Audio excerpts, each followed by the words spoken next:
जय माता दी. प्रिय मित्रांनो, तुम्हाला माहित आहे का की चैत्र नवरात्रीचा उपवास का होतो? चैत्र नवरात्रीमागची कथा काय आहे? हे माहित नसेल तर आज या व्हिडिओच्या माध्यमातून तुम्हाला चैत्र नवरात्रीचे व्रत का पाळले जाते ते कळेल.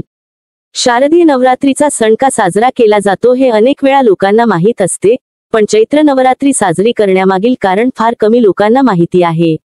तर आज आम्ही तुम्हाला चैत्र नवरात्रीचे महत्त्व काय आहे आणि तो का साजरा केला जातो आणि त्यामागील कथा काय आहे ते सांगणार आहोत.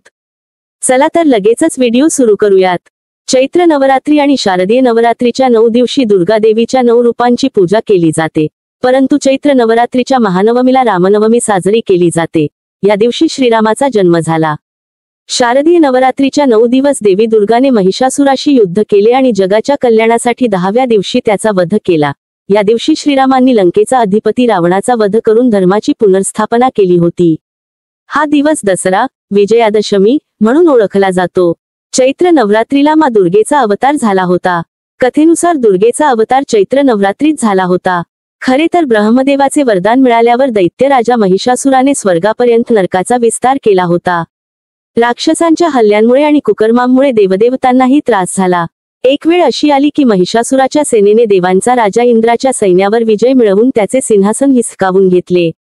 महिषासुराच्या या दुष्कृत्यामुळे भगवान शंकर आणि भगवान विष्णू खूप क्रोधित झाले आणि मग महिषासुराचा अंत करण्यासाठी देवी शक्तीला जन्म देण्याची कल्पना आली.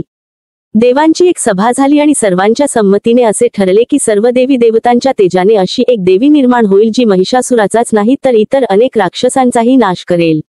अशा स्थितीत भगवान शंकराच्या सामर्थ्याने देवीचे मुख, भगवान विष्णूच्या सामर्थ्याने देवीचे हात, यमराजाच्या शक्तीने देवीचे केस आणि ब्रह्मदेवाच्या सामर्थ्याने देवीचे चरण निर्माण झाले. फक्त तेजच नाही तर देवदेवतांनी आपले शस्त्रही देवीला अर्पण केले, ज्याच्या मदतीने देवीने महिषासुराचा वध केला. आता देवी आणि महिषासूर यांच्यातील लढाईबद्दल बोलूया. देवी आणि महिषासूर यांच्यातील लढाई 9 दिवस चालली. देवीचे भव्य रूप पाहून महिषासूर घाबरला, पण त्याने आपली शस्त्रे नाही टाकली. त्याने हार न मानता लाखोंच्या सैन्यासह देवीशी युद्ध करायला सुरुवात केली. महिषासुराने पाठवलेल्या सर्व राक्षसांचाही देवीने पराभव केला. त्यानंतर महिषासूरची वेळ आली आणि मग दुर्गामातेने त्यालाही सोडले नाही आणि त्याला संपवले. हा नवरात्रीचा शेवटचा दिवस होता, म्हणजेच अवताराच्या 9व्या दिवशी. तिच्या अवतारातून देवीने राक्षसाचा अंत केला आणि तेव्हापासून चैत्र सण साजरे होऊ लागले. मित्रांनो, चैत्र नवरात्रोत्सवाची कथा आपल्या देवी पुराणात सांगितली आहे. आजच्या व्हिडिओमध्ये एवढेच आहे. पुढच्या व्हिडिओमध्ये आम्ही तुम्हाला इतर नवीन माहिती देऊ. तोपर्यंत जय माता दी. तुम्हा लोकांवर माता राणीचा आशीर्वाद सदैव असाच राहो आणि तुमच्या आयुष्यात सदैव आनंदी आनंद राहो. याच शुभेच्छांसह जय श्रीराम. जर तुम्हाला आमचा व्हिडिओ आवडला असेल तर कृपया आमच्या चॅनेलला लाईक करा, शेअर करा आणि सबस्क्राईब करा. आमच्याशी कनेक्ट राहा जेणेकरून तुम्ही आमच्या आगामी सर्व व्हिडिओचा आनंद घेऊ शकाल. धन्यवाद.